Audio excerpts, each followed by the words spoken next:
Good evening, Yellow Army, and welcome to the latest episode of Inside Plainmoor, as we look to keep you, the loyal Torquay United supporters, up to date on everything going on in and around Plainmoor, with, of course, the Torquay United manager, Gary Johnson.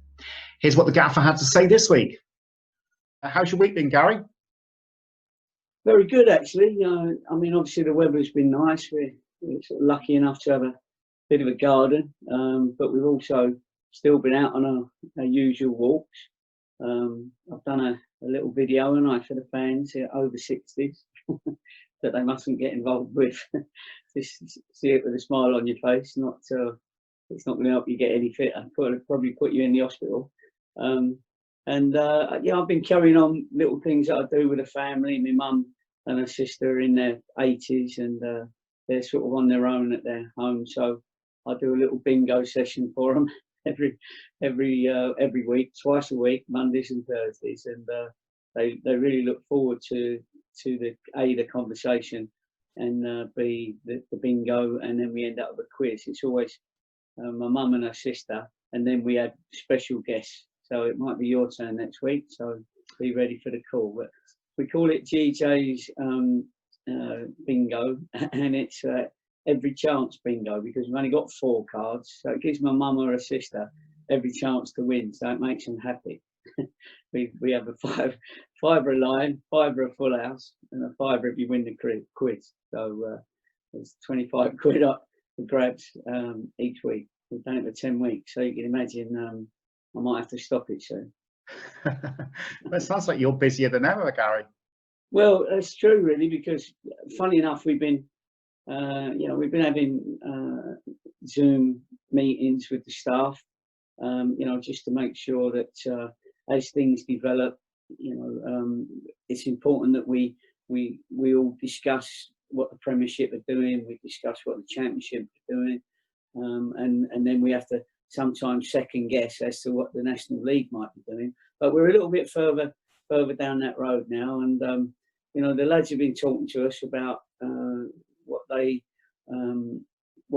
they're asking us what would we like them to do.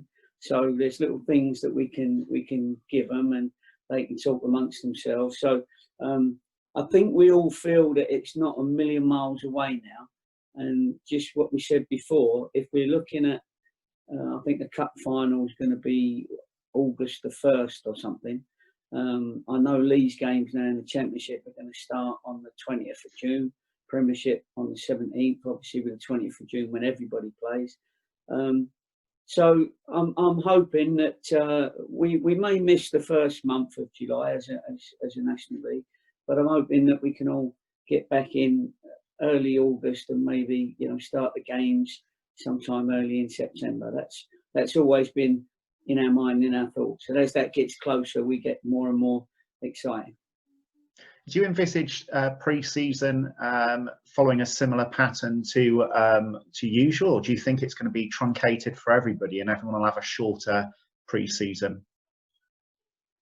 I think, like everyone else, I think when they start back, everyone, including the National League, I'm sure, will want to start the new season at the same time. I think that's then, and that will then at least look more normal, that everybody's starting together. So I'm hoping that's what we can do, and I'm hoping the National League follow the EFL and the Premier League, and make sure that we all start the season together.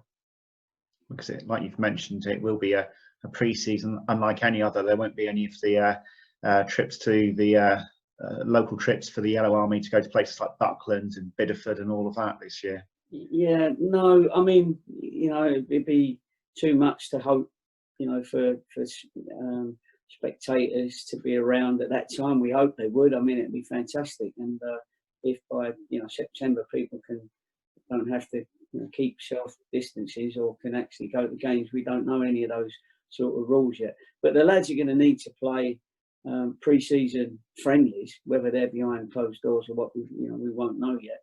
But so we're certainly going to need to play them, and maybe we'll get a couple of games where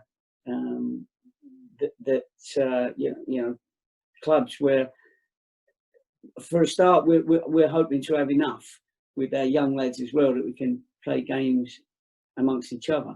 But it'd be nice to play a couple of games against the lads that are still playing. Maybe a championship game or a team that has gone up, or an Exeter or a Plymouth. So we'll have to wait and see. But all that is still guesswork. But I'm pretty sure players need to prepare for the season by playing teams outside of your own club if we can.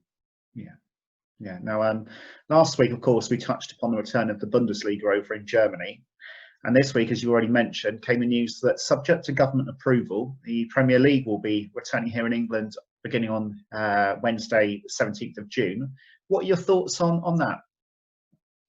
Great news, really. I mean, we're all sitting at home and we're going to be able to watch, if our wives allow us, 92 games in 39 days or something, so just over a month, which would be great. And that's just the Premiership. So, if you're lucky enough to have want to watch the Championship games, then they'll be on as well. And if you're lucky enough to have be able to watch a particular Championship team throughout, with online sort of thing, then that'd be great to follow.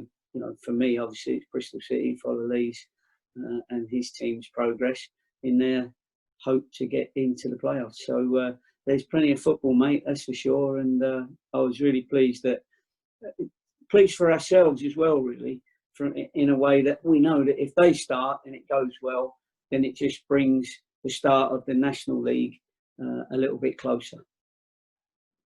And like you said, the action will be kicking off with Manchester City against Arsenal. Not a bad one, that one, to get started. And Villa against Sheffield United. The kickoffs are going to be staggered. And like you say, there's 92 fixtures left to play. All the matches are going to be broadcast live on TV, with some actually going to be on terrestrial TV. So it does promise to be an exciting period for the football-loving public that have been starved of football for so long. Absolutely, but your only worry is your armchair supporter might get fed up with all them games and decide to give football a miss by the time we start again. But no, it can only be good news for the country. And they're talking about cricket maybe starting now, and maybe golf, whatever. I know golf started already, but I mean in competition. For me, the most important day, and they won't know that yet, but the most important day is when the fans are going to be allowed to go to the games, to go to the golf, to go to like the sporting events again. That's when I think I will feel, and I'm sure most other people will feel, then it's we're getting back to normal. Yeah, because although these games are going to be taking place behind closed doors in the Premier League, as they've been in Germany, although that agreement might work at the top end of the game, it wouldn't be quite so easy in the lower leagues, would it? The lower leagues, need the finance of supporters, because that's where most of the finances come in, from supporters at our level, and EFL, First Division, Second Division level. That's why they had to sort of cancel their games, because they're not getting the funding that, say, the Championship or the Premiership have, but they're also the First Division, Second Division. We're not getting any funding for, and the National League, for the tests. The Championship and the Premiership. They're getting money to test the players, which is great, fine. So obviously, if you wasn't able to test players twice a week, you couldn't financially do that. What's that? I think they were saying it's about 200,000 or something pounds, for the period. Then obviously not a lot of clubs at First Division, Second Division, and our level can afford that. So that's the reasons why that they can play and we can't. But with a bit of luck, we've lost our season this season, so it's given us time to prepare for next season. And only maybe, because we still don't know as we speak, and maybe only the points per game teams that are in our league will still be playing.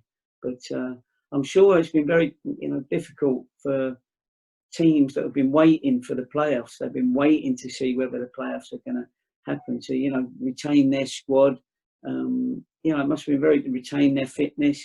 Must be very difficult for them. So we'll see what the National League decide probably in a few days, hopefully. Now, closer to home, of course, last week, Gary, you brought us the news that JJ Evans and Owen Price will be joining the pro ranks next season. And although they'll still very much be taking their first steps into senior football, having a squad that will make it 15 players in place in the current circumstances is a really good start, isn't it? It's not a bad start. It's good to start from a position where, I mean, at the moment, you can't quite include, two of the young lads that are just joining us. But it gives you a squad immediately, because we keep saying you have to hit the ground running. So therefore, we've got to have a squad in place that you believe is going to win the league. And that's the most important thing. That's what we want to do. That's what I've got to make all the players, the supporters, the directors, everyone has got to believe that you're going to win this league. And so everybody then does the right thing. You've got to be up there within the first 10 games or so, so that you're up there immediately. You don't want to leave it late trying to chase, because somebody will be up there. There's only one goes up normally. You don't want to, if you can help it, take the chance of the playoffs. I mean, obviously that's second best. So you've got to be strong going into the first game of the season, and that's what we're keeping our eye on. There's decisions to be made over the next couple of months. As I've said, sometimes you can get a last-minute bargain if you wait. If you wait too long on some, you lose them. Somebody else would have nipped in. So you just got to make sure that your information on these people is right. And me, Pete Downsy, and the staff, we have a chat every other day where we say, should we go in now for him? Should we wait a little while? Is there somebody else out there that we need to look at and wait for?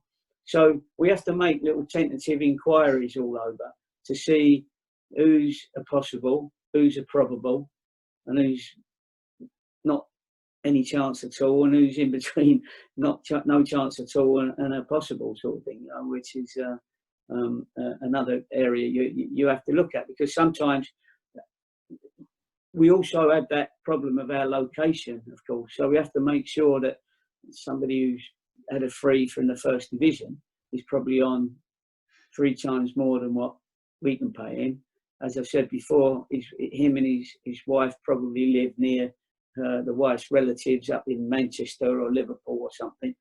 So our sort of area, if you like, especially if there was an experienced player, let's say, that makes it difficult for him to move home. He's probably got kids; they'll have to move school. So there's some areas where we can't really follow up because it's unlikely that we'd get those people.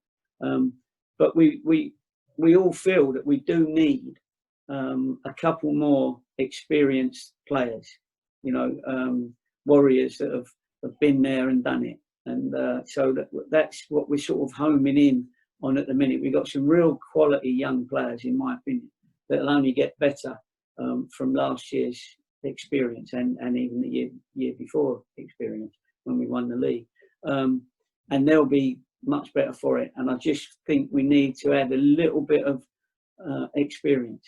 And that means finding 1 or 2 older players, that can come in and be strong in the dressing room, be strong on the pitch, lead by example, kept themselves fit, probably had a promotion or 2, one of those sort of things where, and obviously happy to move down to nearer Torquay than probably where they are now. So, or we find the right people from the south, if you like, and they haven't got so far to go. So there's a lot of things that go on, and but we're getting on with it, and we're pretty close to knowing what we need, because that's important, Dom. As you know, you've got to try and find all different clubs in your bag, to use a golf analogy. So you've got to have that big striker, you've got to have the little quick striker in your midst, you've got to have a couple of wingers, you've got to have midfield players, some that can defend well, some that join in the attack, defenders that can join in as well as defend. You know, you've got to have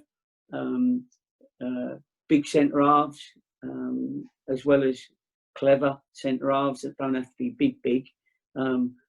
Depending on which team you're playing and what the tactics are against you, is, you know, then you suddenly take the right clubs out of your bag and hope that you've done enough to get them all to have gelled and understand each other's games, and why that person will make sure that the other players know why that person's A, in the club, and B, in the team, so that we use the strengths of the people that we're coming in. And one of the ways that you know how to get that is that if you can find, often there's people out there that have already, because I've been in the game a long time, that I've already worked with. And every now and again, you know, one or two of them become available, and they know me inside out, I know them inside out. And, you know, so maybe that's another little route that you can go down, to make sure that you start the season strong, because you've brought in people that already know your game. Because although the loans that the relationships you build up with those clubs have worked so well. I mean, we're thinking of people like Conor Lemon, Hay Evans, Robbie Cundy, Frank Vincent, and all that. That's not always quite so straightforward, isn't it? Because they've obviously had a great time here at Plainmoor, and it's worked well for both clubs. But with them belonging to a different club, I guess that there does come a point where they think about what the next step is going to be in their future. Yeah, I think so. I mean, obviously, people send people out on loan to get good experience, to get games. Some of our loans got regular games, and some didn't get as regular games, but it was still an experience for them. And then on occasions, the clubs that they're coming from might want them to progress to the next level. Now, for me, I don't think there's anything, and I'm not blowing our trumpet here, but I don't think there's much between most second division clubs and a dozen National League clubs, including us.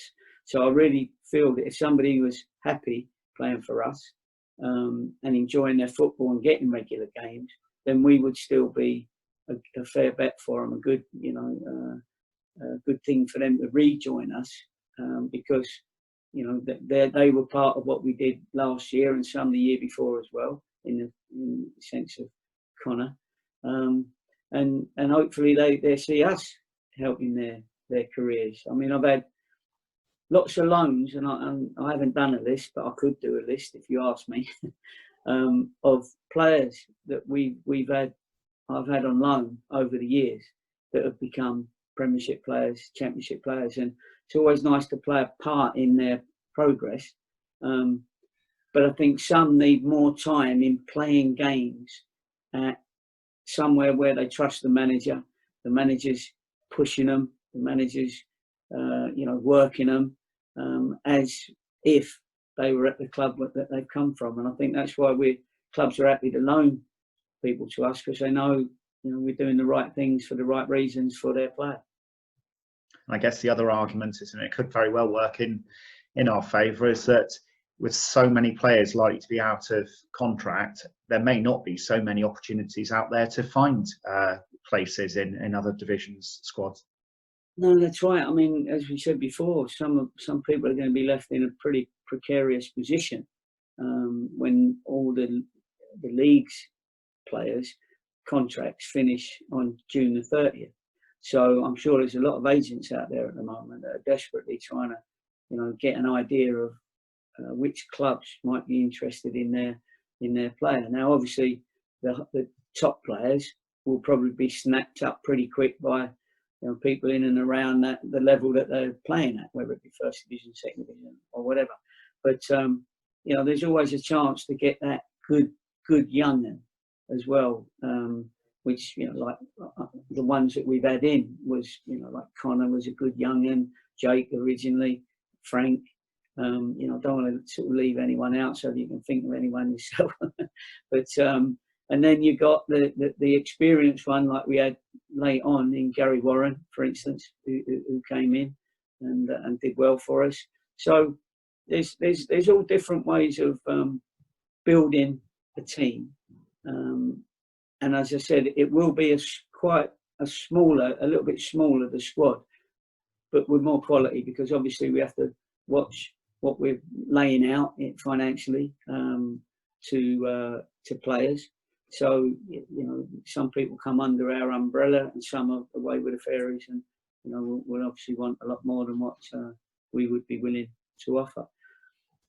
But it's funny because I've just brought this in, anticipating that you might ask me something like this, and when we look for players, we have a sort of a list that me, Pete, Downsy, we make sure that they can tick all the boxes.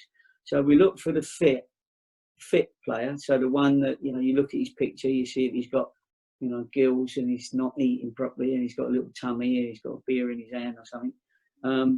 Then they're not for us. So we look for the fit ones. I've put youngish, but they've got to be hungry. So even if they're 25, 35, it doesn't matter. They've got to be hungry, and they've got to show us that in their game. They've got to show us that they're winners and competitive. So I'll make sure that anyone we bring in, permanently or on loan, are winners and competitive. That's through talking to them, talking to other people about them. They've got to be a good professional character.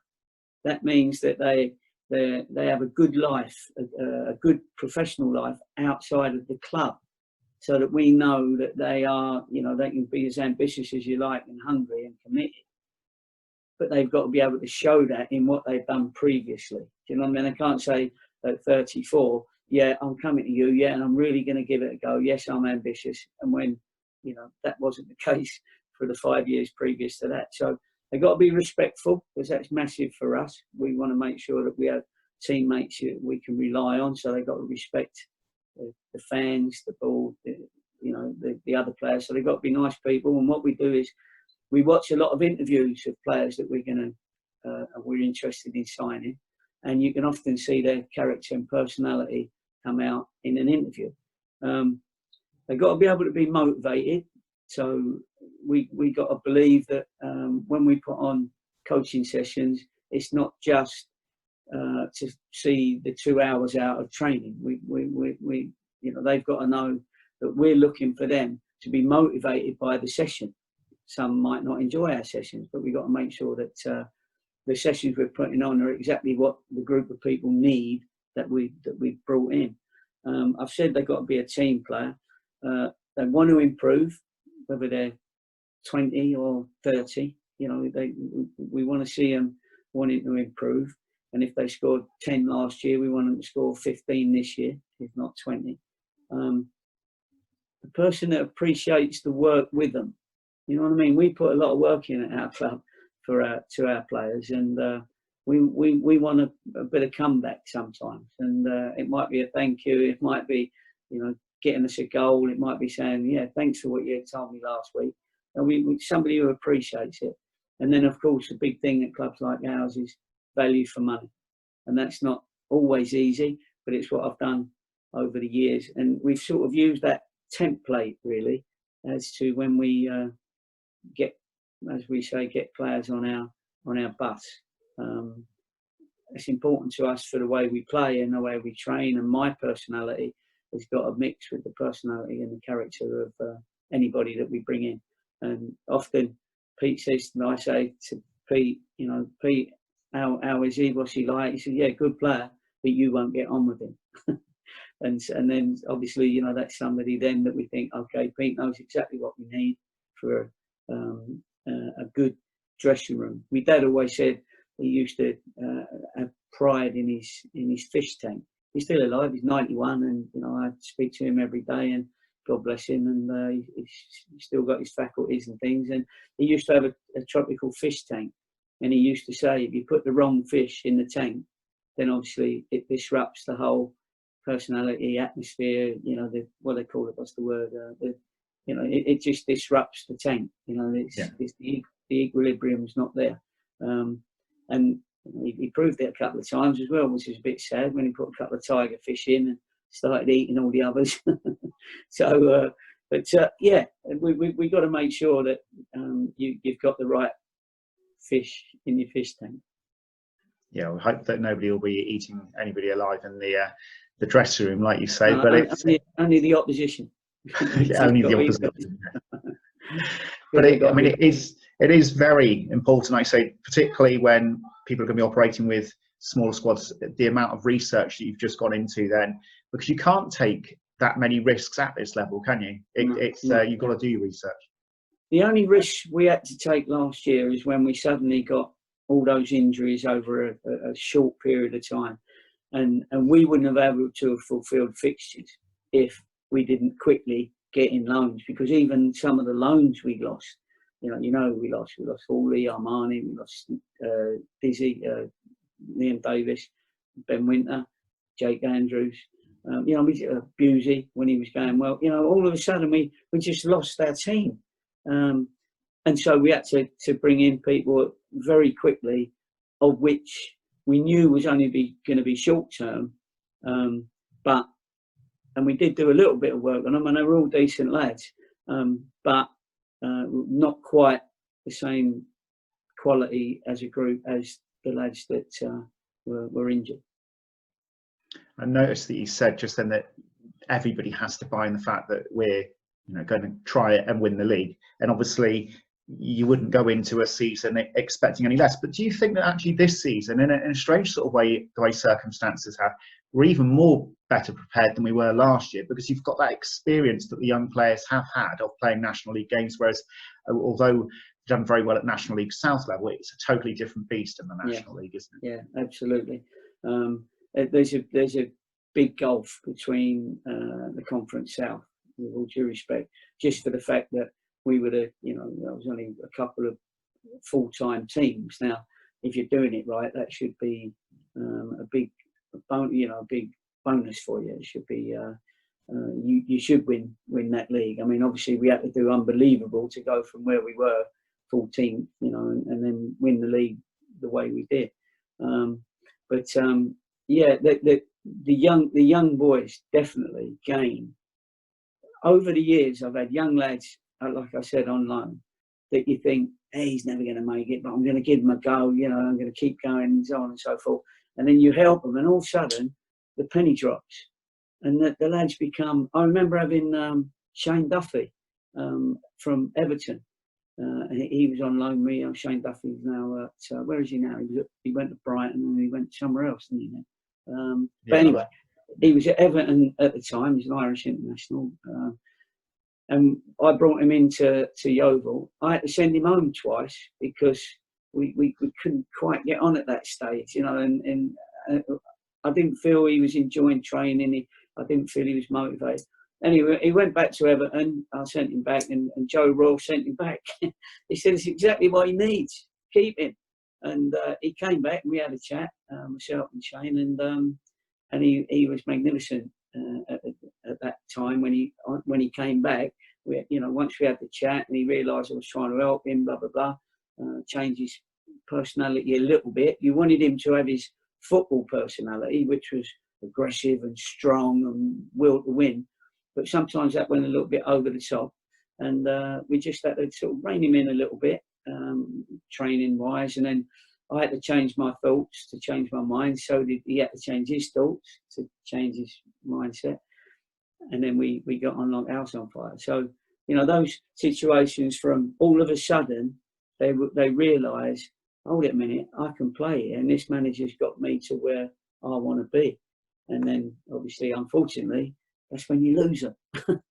It's unbelievable. But anyway, that's the situation with young players. They do improve, and people like Frankie and Connor and even Joe Lewis improved through the season last season, and so the regular loans have all been improving. Robbie Cundy improved at the end.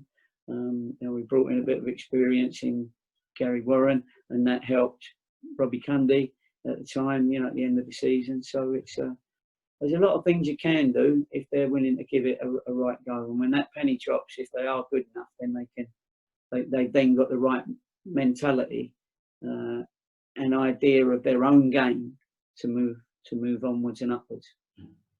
It's all of that. I mean, it just makes it seem even more exciting when the season comes around. I think with this extended break, I think everyone's looking forward to it even more than usual. And obviously, the squad strengthening stories will continue to develop over the next coming weeks. But thank you again for joining us today, Gary. No and problem. again, we will sign off as we always do to the Yellow Army.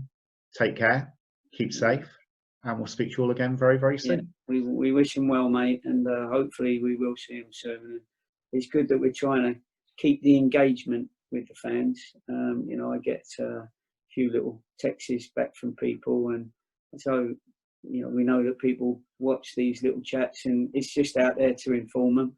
It's not, you know, for me and you to improve our status.